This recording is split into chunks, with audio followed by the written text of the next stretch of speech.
and welcome to Understanding Evolving Republican Attitudes Towards Democracy, co-hosted by the Stavros Niarchos Foundation Agora Institute at Johns Hopkins University and Hopkins at Home.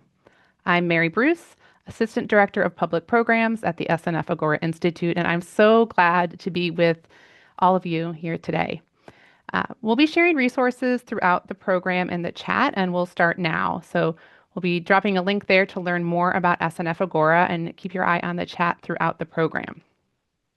In ancient Athens, the Agora served as a central gathering place for the city's residents. They met to exchange ideas, debate policies, and shape public life.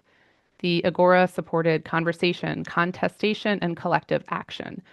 And the SNF Agora Institute at Johns Hopkins builds on that idea. Uh, the ancient Agora was a place where we created academic, civic, and institutional spaces so people could come together for open dialogue, active debate, and collaborative efforts to address public problems, and through that, strengthen democracy. And that is what we're doing today. So thank you for joining us to create a virtual Agora, bringing the tradition of the ancient Agora into the present. And we're able to do that because you're all with us today. So to that end, we want to actively invite you to share your comments and questions in the chat throughout the talk. And I invite you to do that now. Let us know where you're joining from and what questions you have about tonight's talk. I also, before we start, want to share Johns Hopkins' steadfast commitment to free expression, and it emerges from the university's time-honored role in the creation of knowledge and the exploration of ideas. And the views expressed here tonight are not those of the individual speakers and not necessarily those of the university or event sponsors. And there's more about our free expression work in the chat as well. So as you're sharing where you're from and what questions you have for the speakers, I'm thrilled to introduce them. We have Lilliana Mason, an SNF Agora Institute Associate Professor of Political Science, a co-author along with Nathan Kalmo, of Radical American Partisanship, Mapping Violent Hostility, Its Causes, and the Consequences for Democracy, and also the author of Uncivil Agreement, How Politics Became Our Identity. She received her PhD in political psychology from Stony Brook University and her BA in politics from Princeton. And her research on partisan identity, partisan bias, social sorting, and American social polarization is no short of brilliant. There's more in the chat about her. And we're joined by Scott Warren, a fellow at the SNF Agora Institute at Hopkins, and he is currently leading an initiative focused on exploring, researching, and convening a pro-democracy conservative agenda in the U.S., organizing convenings focused on bridging long and short-term fixes for democratic reform, and supporting cities in efforts to promote civic participation and democratic engagement. And he also launched here at Agora Democracy Moves, an international network of youth activists pushing for democratic change. And he, in equal measure to Lily, is also brilliant. You can learn more about Scott in the chat. And Scott and Lily will be sharing more about their research. There will be time for Q&A at the end, and also considering audience questions throughout the chat. So again, please share your ideas there. And I'm going to turn it over to Scott. Welcome, welcome. Thanks so much, Mary. Thanks to all of you who are joining. Excited to have this conversation today, and hopefully it is a conversation. So we'll present a little bit on this overall initiative that we've been leading, and then want to hear your questions and thoughts and Q&A. And so thanks to all of you for taking the time to be here. As Mary said, I'm Scott Warren. I'm a fellow here at the Agora Institute at Johns Hopkins. I want to talk about the overall initiative that we've been leading here at the Institute really for the last 2.5 years, which started based on a belief that at this moment it's incredibly important to engage conservatives, folks on the right of center, in a conversation about what it means to be part of a pro-democracy agenda. And so we've been working with folks all over the country to try to understand what a conservative pro-democracy agenda looks like, and we can talk about the nomenclature for that might be imperfect. But there's been three elements to this project. One is that we've actually been convening folks. So convening conservative experts, local election officials, to discuss, explore, outline what an agenda, a pro-democracy agenda actually looks like. To go into a little bit more detail there, these have largely been off the record, multi-day convenings where we bring folks together. We have local elected officials, election administrators have us come in and have conversations about what does it mean to build trust in elections in a specific community? What are the challenges that you're facing? We've worked with chief election officers, so secretaries of state, folks on the right that are really interested in building trust in institutions and building trust in elections in an environment in which it is difficult to do so, especially on the right. Having those spaces for them has been really important. Um, this doesn't come from a pro or anti-administration, Trump administration lens. It comes from a pro-institutionalist lens more than anything else. And we'll talk a little bit about what that means.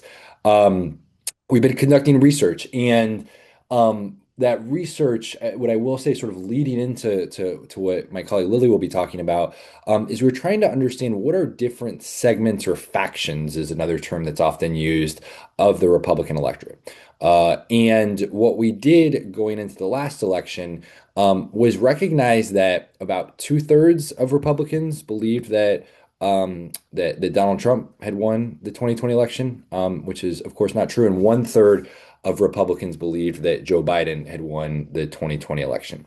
Um, we segmented the Republican electorate by those different demographics. Of the one-third that thought that Joe Biden had won the 2020 election, most of them have still voted for Trump. So it was a useful way to actually understand how they were having different media diets, how they had different thoughts on institutions, who they believed, who their trusted messengers were. This time around, the 2020 election not being the greatest identifier in the world, we tried to figure out, are there other questions that get at the same crux and allow us to split up?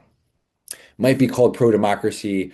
Conservatives, I think the pro-institutionalist frame, and we'll get into that, I think is probably a little bit more accurate at this point, partially because the democracy term has become politicized in its own right. And we've also catalyzed effective follow-on action. And so we've worked with different organizations, communities, officials to try to provide them the resources they need to be successful. We just were with a number of secretaries a few weeks ago. We had a national convening last December.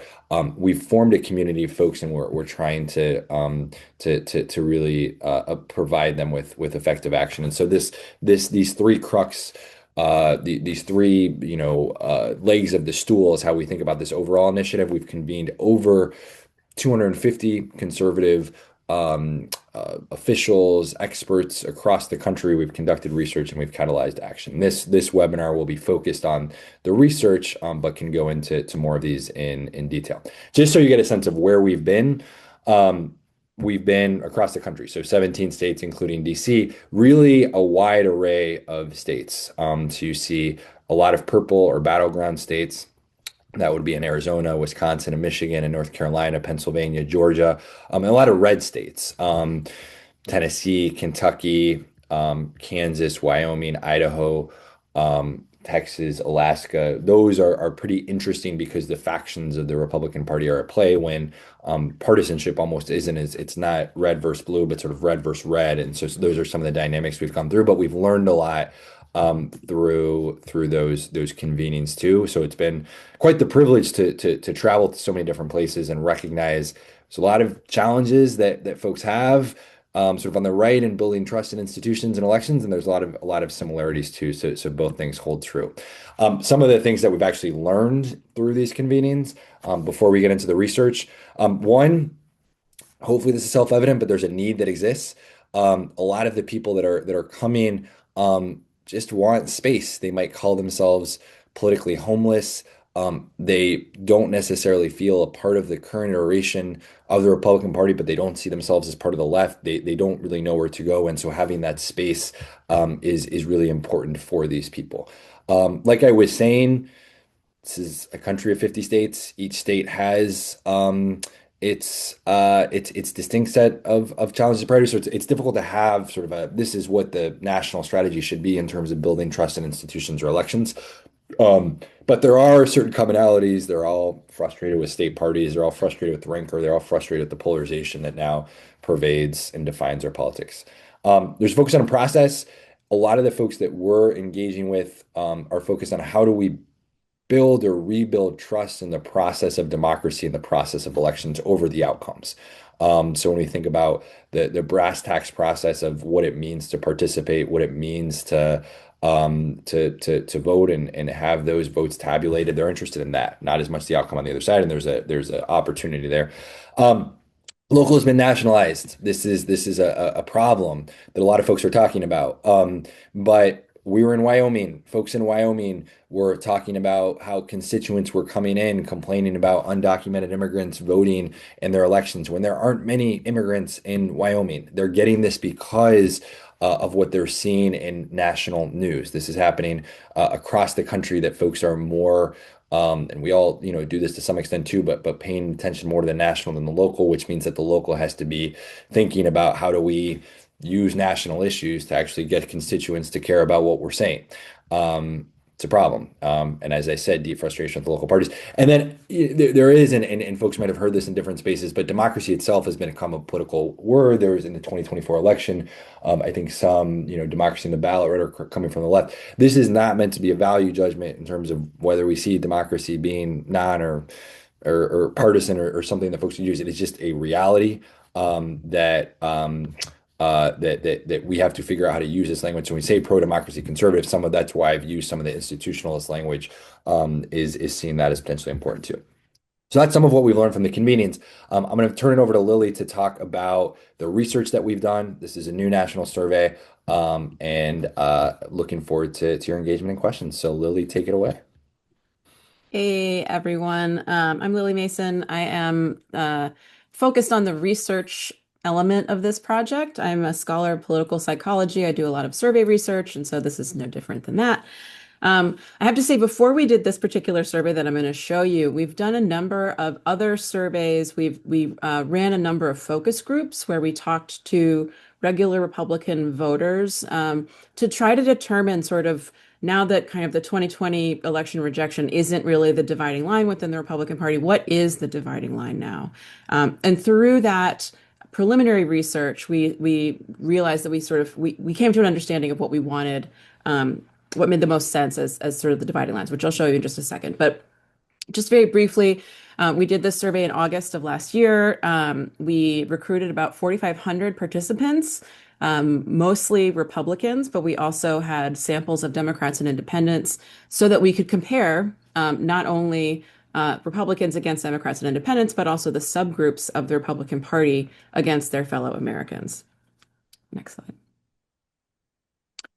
So this is the question that we found to be the best sort of line that divides the Republican Party. And that is, do you think the president should be able to ignore court rulings if they believe doing so is in the nation's best interest? This seemed to really divide the party in a similar way that the rejection of the 2020 election outcome did. And what we found is basically that the party is divided into three kind of equal parts. The first we call the Trump first faction of the party, which is people who think that the president should be able to ignore court rulings. Those who say no, the president should not be able to ignore court rulings, are what we call the Constitution First group. And those who don't know, right, which is basically a third of the party said, I don't know, or I'm not sure. Those we think of as party first. So the party first generally tend to be those who are kind of sort of less informed, but they're sort of loyal partisans. So just really quick descriptives on these three groups. Sort of average differences between them. The Trump first Republicans are the most likely when we say like, what kind of Republican are you? They say, I'm a Trump Republican, I'm a MAGA Republican, I'm an America First Republican. 98% of them voted for Trump in 2024. They think he should be allowed to run again for a third term. They think Congress should impeach judges who rule against him. And they're pretty happy with the sort of Trump agenda and think the Republican Party is moving in the right direction. They also, one thing that distinguishes them from other Republicans is that they are more likely to talk about politics only with other Republicans. And of course, they don't believe that Joe Biden won the 2020 election.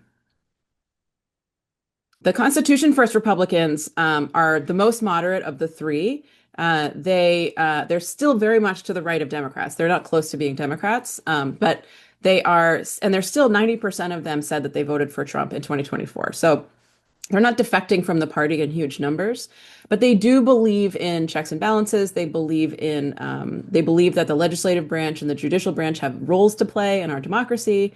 Um, they tend to be more exposed to more diverse political interlocutors. So they talk about politics more with a more diverse group of people. Basically, they talk to more Democrats than any other group of Republicans does.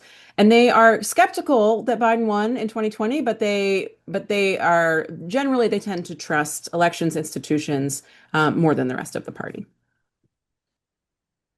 And then the Party First Republicans, they call themselves both Trump Republicans and moderate Republicans. 97% of them voted for Trump.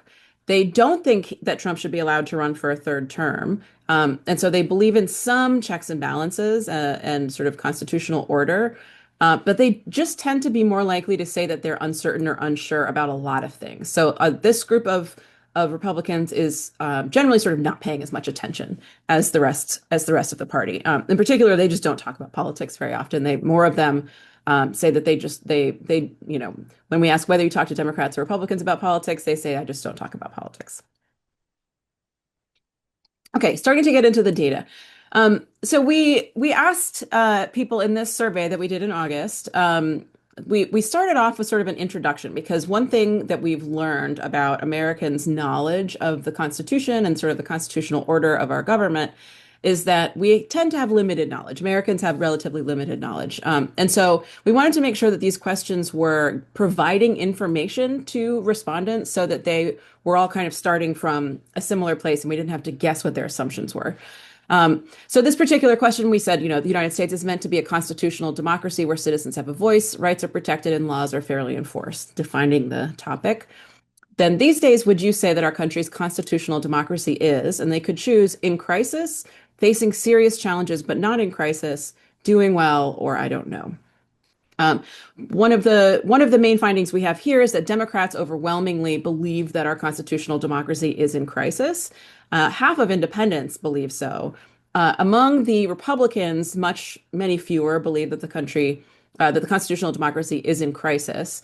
The Trump first Republicans are the least likely of Republicans to say facing serious challenges but not in crisis, and the most likely to say doing well.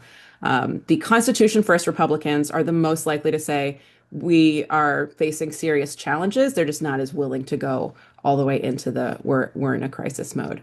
And you'll note that the Party First Republicans actually are more likely than anybody else here to say that they don't know how our constitutional democracy is doing.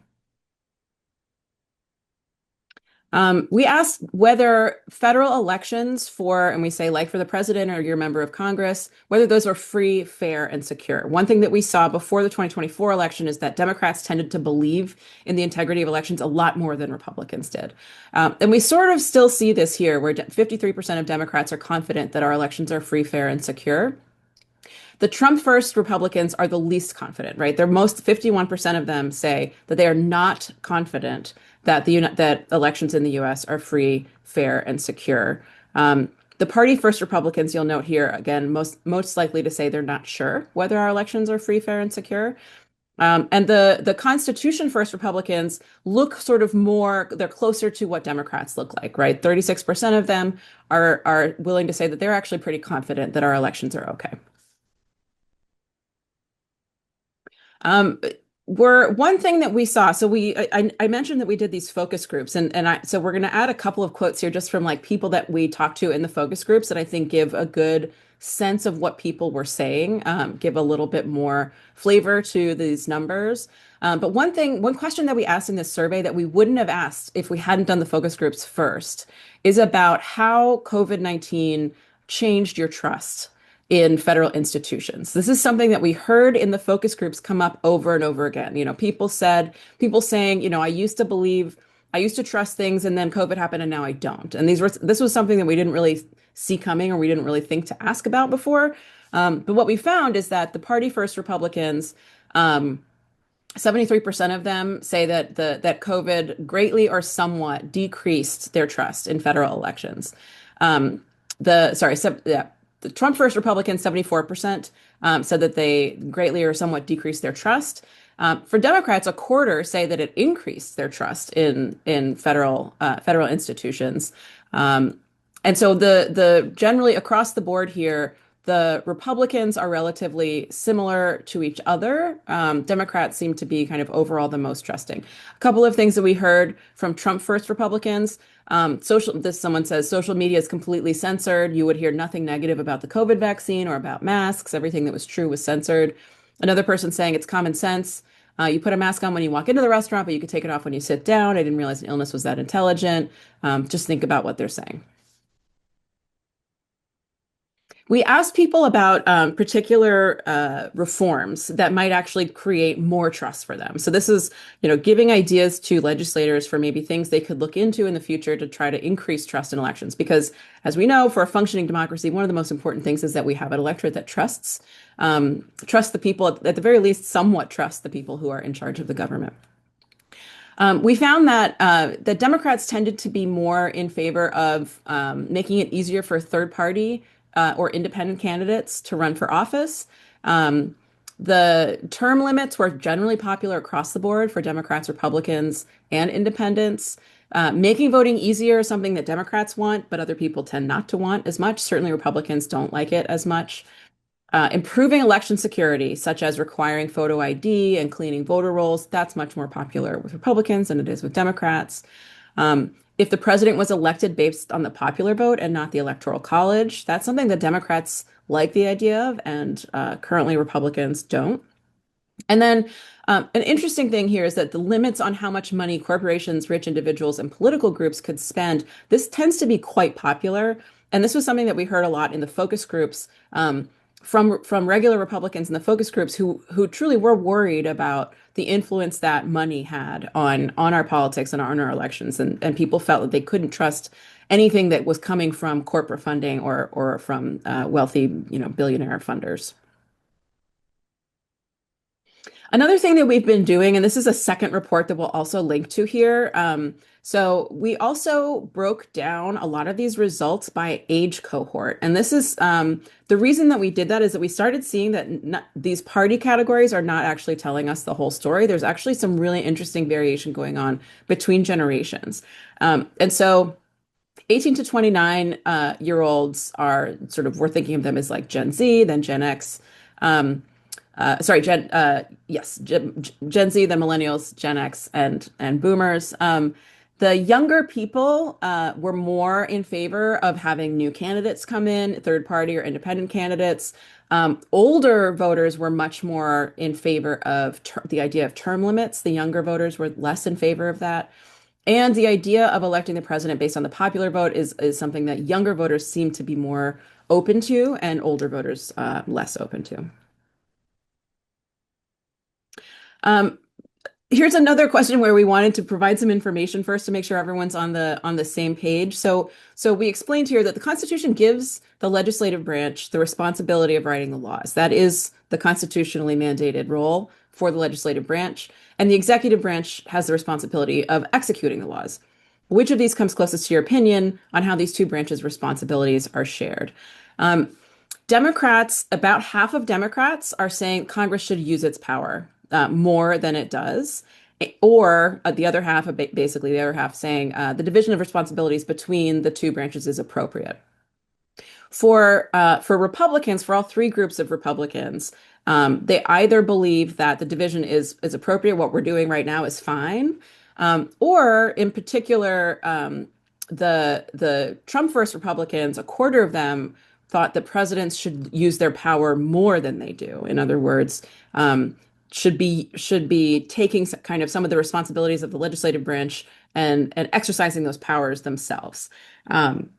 Interestingly, the Constitution First Republicans here are also kind of on the same page as Democrats, saying, we're 20% of them saying Congress should use its power more than it currently is.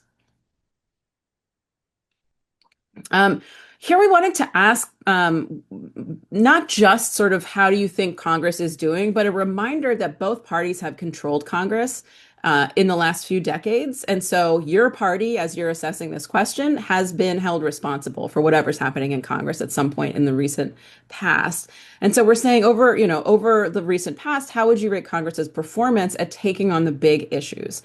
And we see actually pretty similar results across the board. Um, the independents are actually the most likely to say Congress is doing a poor job.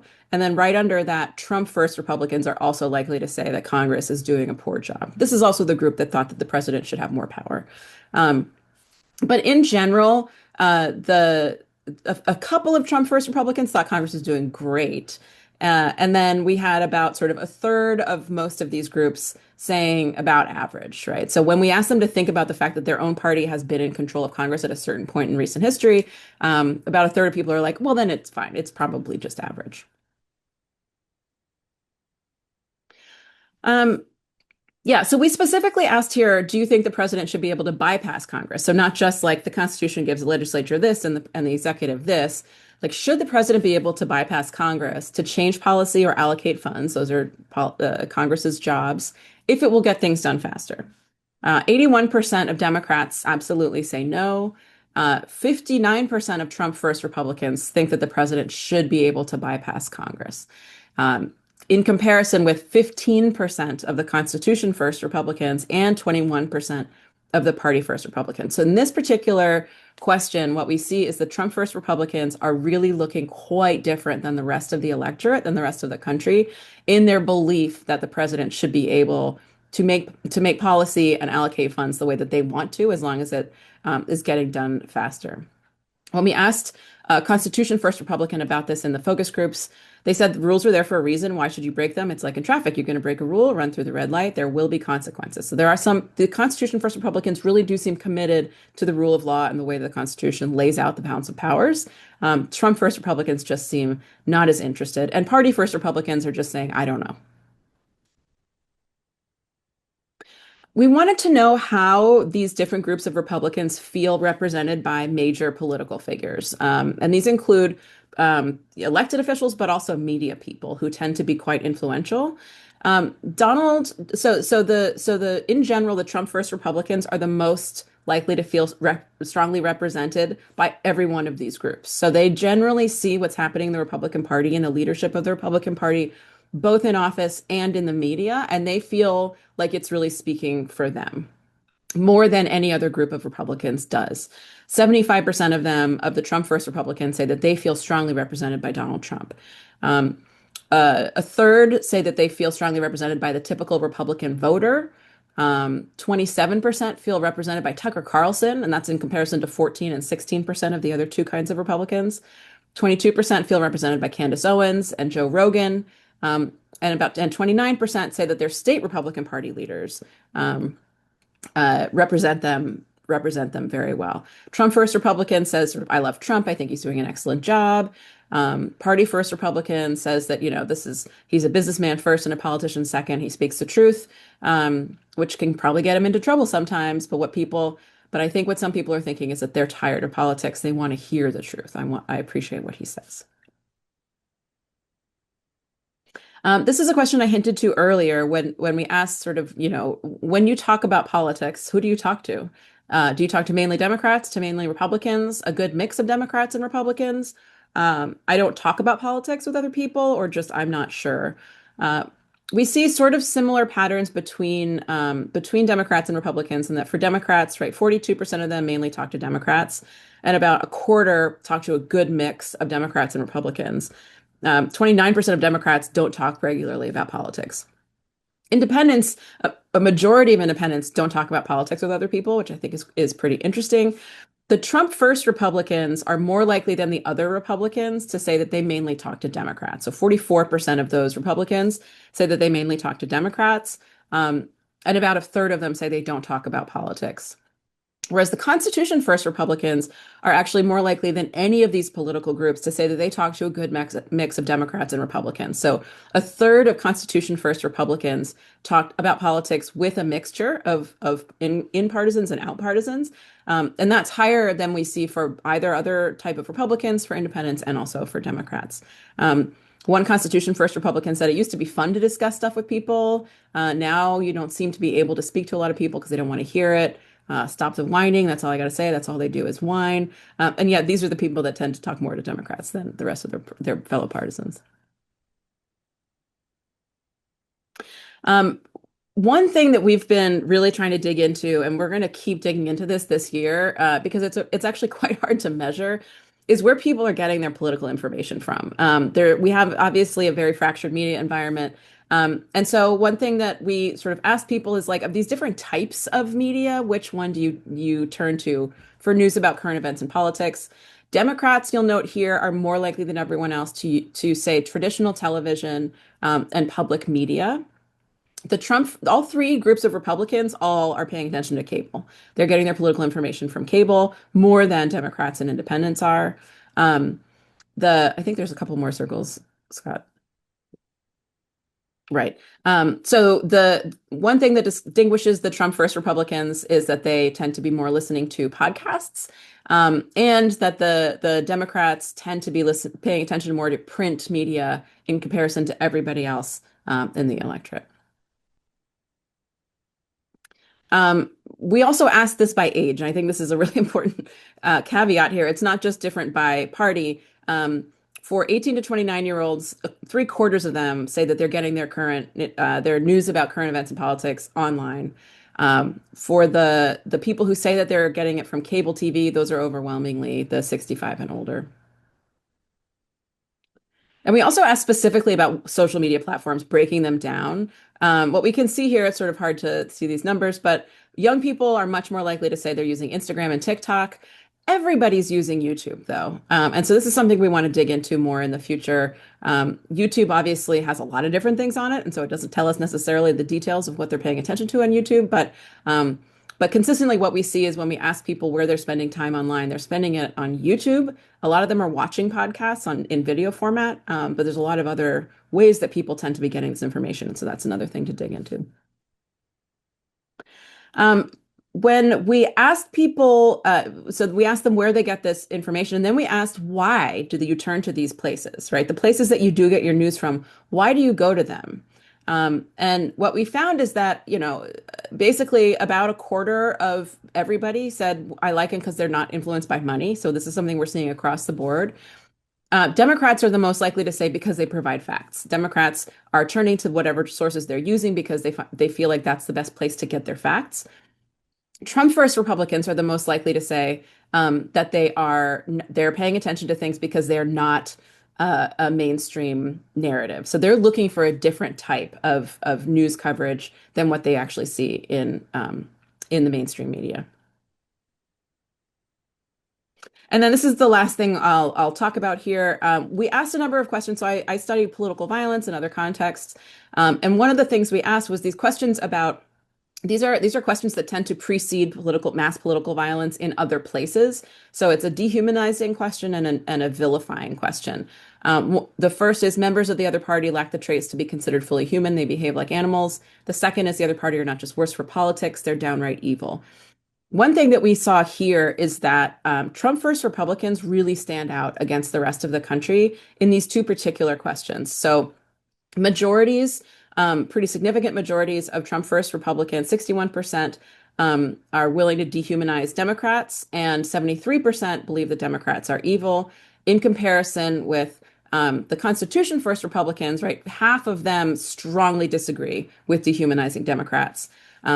For Democrats, we see somewhere in between the Constitution first and the Trump first Republicans, where 39% of Democrats are willing to dehumanize Republicans, 57% think that Republicans are evil. But again, the Trump first Republicans really do stand out here in these attitudes. And these in particular in the Republican Party, there's a huge age difference. So older Republicans tend to be the ones that think Democrats are evil. The younger Republicans are much more likely to disagree with that statement the age breakdown isn't really the same among Democrats. And then for dehumanization, we see the same thing among Republicans. The oldest Republicans were the most likely to dehumanize Democrats. That's also true for Democrats dehumanizing Republicans, but again for the among Republicans, the youngest Republicans are the most likely to disagree with the dehumanization of Democrats. And then finally, we asked about explicitly about political violence. Do you think it's justified for your party to use violence in advancing their political goals these days? Again, what we found is that of the people who say to some, sorry, this is not again, this is new. To some degree, it's okay to use violence. Those tend to be the youngest people across all three groups of partisans. This, however, I wouldn't want to draw too much from because young people are always more violent than older people. This is something that it just tends to decrease as you get older. So I don't want to pull too much out of this, but in general, what we're seeing from this is that actually, let's go to the next slide, Scott. Is that young people actually are more willing to say that like this party, this system is not good. The older people are the most likely to say my party's moving in the right direction. Younger people are the most likely to say that my party needs to change. So young people right now seem to be feeling kind of disconnected from the institutional processes, feeling like it's really not working, like politics the way that it is not working, and they want something different. They're not really as willing to play partisan, hold the sort of partisan animosity that their elders hold, and they're kind of disaffected from that process also. But the ideas of sort of the way that our politics works, I think young people do tend to be more open to the idea than older people, to the concept of trying to change our politics and sort of get out of the situation that we're in now. And we'll stop right there. I'm happy to answer questions. Oh my gosh. I hope Lily and Scott, you're happy to answer lots and lots of questions because There are a there are lot of lots and questions. lots. There are a lot of questions. Be quick. So um, a lot of questions came through about, well, and thank you for this research and sharing. A lot of questions came in around um, trust and trust in institutions, trust in people, um, like trust in leadership and like trust in each other. That's themes that I heard. Cindy asked, do you think she used the word denialism is connected to Trump specifically or the role of the president? But to expand that out, is it about the trust in the person or the institution, and what does that mean for how we are or are not trusting each other? That you talked about dehumanization, like that to me also reads as a trust issue. So, is it about what's underneath that? And can you forecast for the future? Is it going to stay like this? I wish. I mean, I can't say one thing that we did do is we asked a question where for half the people we asked, do you think the president should be able to run for a third term? And the other half we asked, do you think Donald Trump should be able to run for a third term? And among the sort of Trump first Republicans who tend to reject like the constitutional like balance of powers, those were much more likely to say that they think that Trump should be able to run for a third term than that the president should be able to run for a third term. So there is a sort of like cult of personality situation going on with a lot of these people where they're much more willing. They like that Trump is willing to break these rules and norms, and they're not necessarily going to be willing to extend that desire to any other leader or to whoever happens to come after Trump. It's not clear that he's going to be able to pass on the kind of faith and loyalty that he's getting from this, specifically from this like Trump first group of Republicans, that then is another Republican. It seems to be sort of focused on him for now. But again, we don't know how this is gonna pan out in the future. I wish we did. It is possible that like with Trump out of the picture eventually, right, these types of attitudes will weaken. We just don't know. I would add on that. I think, yeah, I mean, I'd say that there's good news and like potentially not as good news. I think some folks might have asked questions just on you didn't see the same denialism in the midterms, and so you had someone like Carrie Lake that tried it on and it didn't work. I think the downside is, what we've seen through this polling and other research is the distrust in institutions is real and goes beyond elections. So that would seem to suggest that it's not just around Trump, but that he tapped into that existing distrust of broader institutions beyond just elections, and that the distrust in elections is symptomatic of something that's much more entrenched. And I do think that some of the polling that you saw around believing that the other side is evil, that they're, animals and less than human, would seem to suggest that the extreme polarization is going to fuel distrust when the other side is in charge of specific institutions per se. So I think that that's where it might look different than the election denialism we saw in 2020, but I think you're going to see some skepticism, irrespective of what happens in future elections, if especially if they're close. So Grayson has I think, a follow-up question, and I believe he's a student. We have some students watching live from the Hopkins campus. So hello, students. Um, Grayson had a follow-up question about how you think the responses of Trump first Republicans related to presidential power would differ if he were not in office versus in office, and maybe more broadly, Lily, from your research, Scott, with your global work, um, like what's the role of like the office holder or the citizen? I mean, so we don't know. What we've seen so far is that the people who try to pull off a Trump and imitate him are not generally as popular as he is. It's very difficult to pull this off. And so I do think that these Trump first Republicans, I'm not sure where they go when Trump is no longer in office. I'm not sure if they stay Republicans, or if they were, I mean, some of these people were attracted to the Republican Party because of Trump.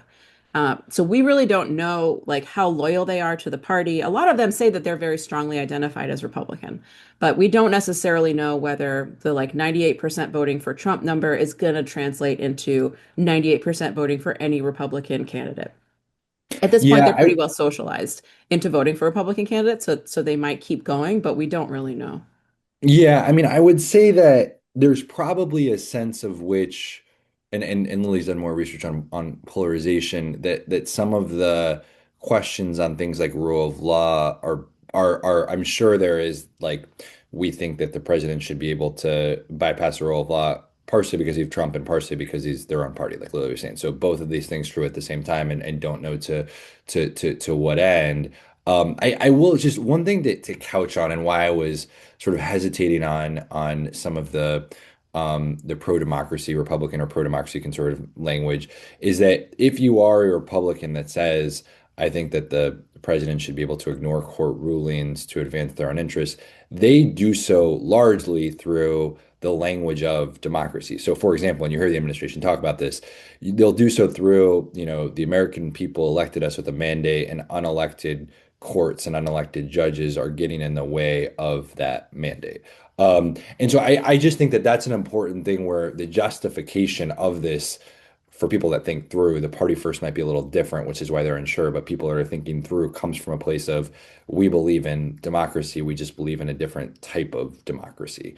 And so I don't know what that means when another party's in power. I don't think that people are thinking about that. But it'll be interesting to see. So David asks, is this distrust of elections and institutions the result of the barrage, what he describes as the barrage of lies coming from Trump? Is this confirming the big lie hypothesis? I mean, I think one thing I'd say to start on that is I don't want to say it's just Trump, but you saw through some of this data, just people are getting their news from drastically different ecosystems. And so I think that that is probably a proxy of this more than anything else, in that you have a lot of people that their news sources are telling them that the election was stolen. Their news sources are telling them right now that the FBI raid on Fulton County was because of fraudulent efforts that Fulton County was putting forth, and they didn't sign the right documents, and this is evidence that the 2020 election was stolen. And so I think that that's the, I mean, Trump's obviously part of that, but this is why I think it potentially goes beyond him. And I also think that one of the things that's interesting, I think the YouTube finding was particularly interesting, and we want to dive into that because not to make, assumptions of the folks on this call. I think younger people tend to go on YouTube, but a lot of, older people that are consuming news more are not necessarily going on YouTube as much. And so that's just, we're not necessarily experiencing or getting the type of information that others are. So Lily, I don't know if you want to add more, but I just think that the information ecosystem part is super important here too. Yeah, no, I mean, there's obviously a messaging, there's consistent messaging coming from the right for these people, that it's coming from the sort of right-wing media that tells the same story. And the reason that we know that is because even in the focus groups, we heard people using the same language over and over. Um, sort of when it comes to the 2020 election, it was like I went to sleep and he was winning, and then I woke up and he lost. And so how can I trust that? Like we hear the same language coming from individual people, even if they're not in the same room with each other. So there clearly is a media effect here, but there's also a leadership effect. And one thing that we know from political science is that leaders are really, really influential and really powerful. So when a leader tells you something, partisans are much more likely to take that on as the truth. And if what we saw during, certainly during 2020 and even now, is Trump himself, right, the leader of the party, casting doubt on the legitimacy of the election, and that's basically the most efficient way to reduce trust in the institution of elections themselves, is to have the leader of the party cast doubt for you. So there is, it's sort of like this, there's two things going on. One is there's clearly a very consistent message coming out of right-wing media. But the other is that they're able to do that partly because they have a very vocal leader who's willing to say things that are not supportable by facts, not defensible in court, not, things that courts have disproven over and over again. These are things that are, he doesn't really care whether or not what he's saying is something that is like truly factually accurate. And therefore those stories can spread faster and faster when you have that kind of combination of those two influences. So, we're here because of Agora, because the Institute, but also the concept that there can and should be places where people can come together and disagree, and that's a good thing and part of what makes our country and democracies globally strong.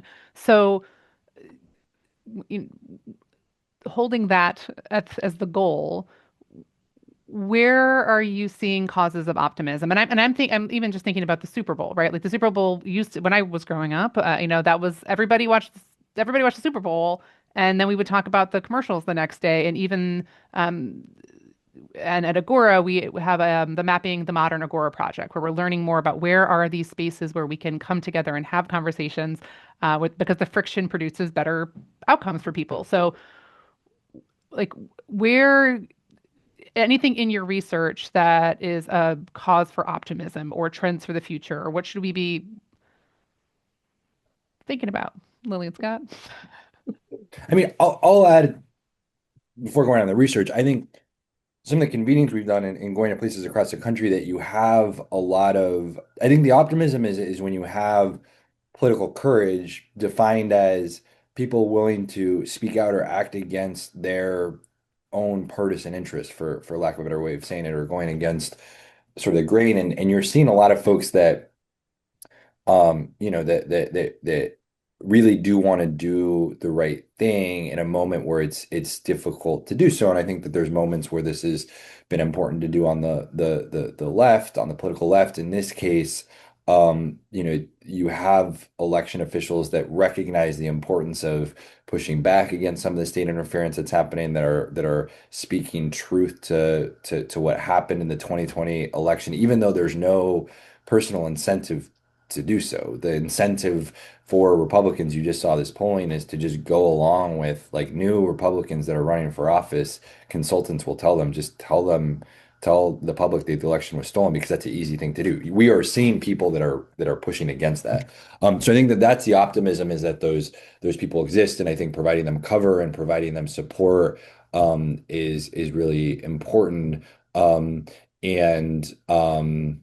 so I think that sometimes this goes beyond the data to some extent, but this goes to the sort of generalizing different political parties, and there are sort of honorable folks that really do want to figure out what does it look like to build institutions in a moment in time in which they're being torn apart. But Lily can talk on the data specifically where the bright spots are. I don't know how much the data give us cause for optimism. I mean, I think that, part of it is actually that young people do tend to be less entrenched in the partisan system.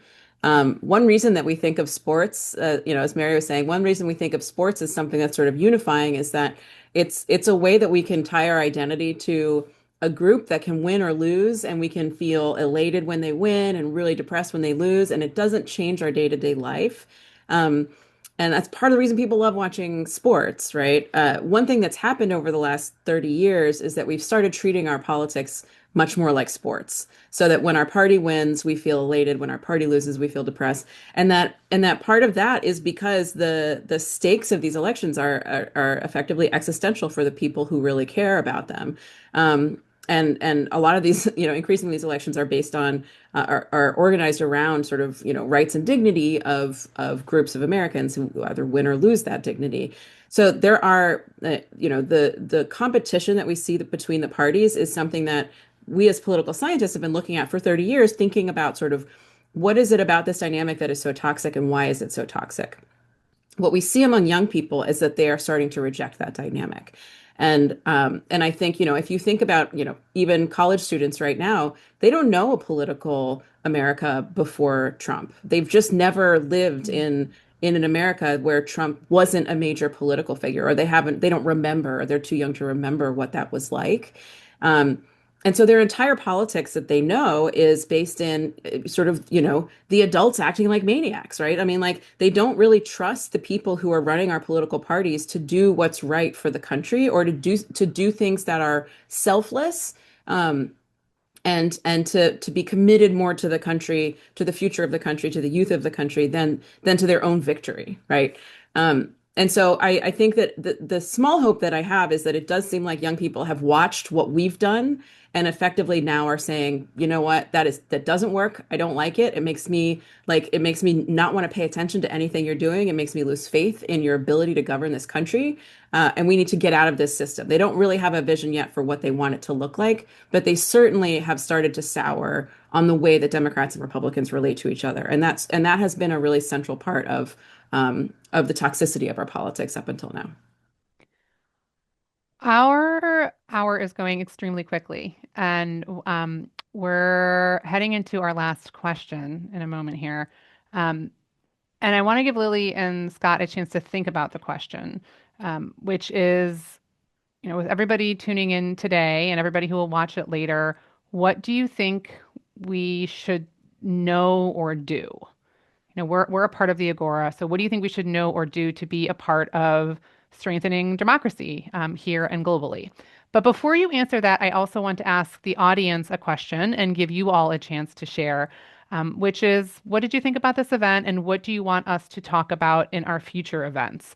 We are actively planning more of these and we really want to hear from you. We're taking the questions in the chat. I know we didn't get to all of them, but we're taking them to heart. So we'll put in the chat our feedback form. And I'll just give you, 30 seconds to click on it because your opinion really matters. And then we're going to have Scott and Lily give us all the solutions we need.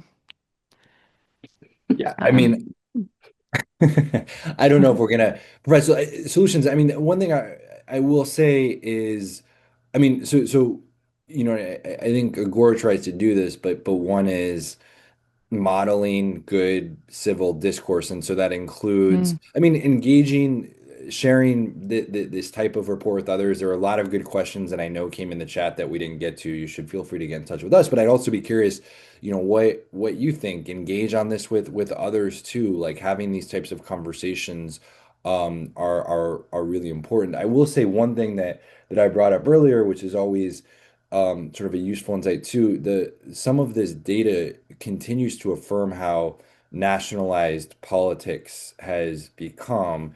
And so getting involved locally is really important too. I think that that's a way to, get away from some of this division.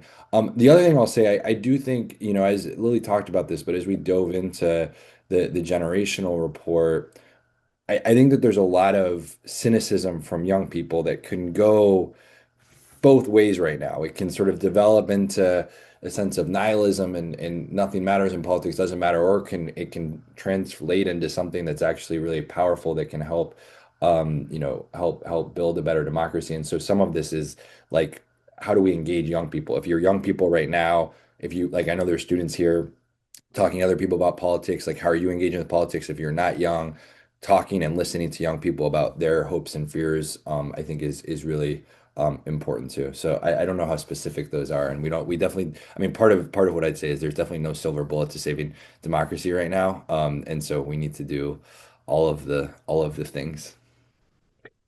I mean, I think so. I'll answer this more from a sort of social psychology direction, which is that one thing that really has changed in our politics and sort of the modern era is um, the decreasing effect of enforcement of sort of shame and morality around political behavior, around especially elite political behavior.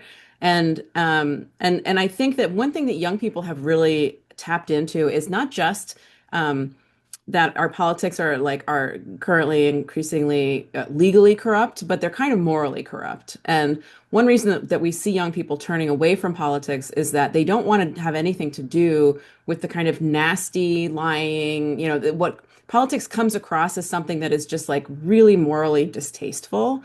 And part of that is because what we see is behavior from elected officials and media figures that is morally bad that doesn't actually get punished. And one thing that we know, and so we have these norms that used to exist within our democratic politics, democratic as like in a democracy.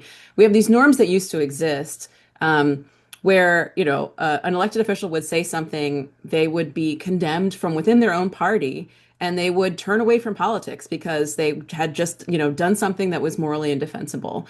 We don't see that happen anymore.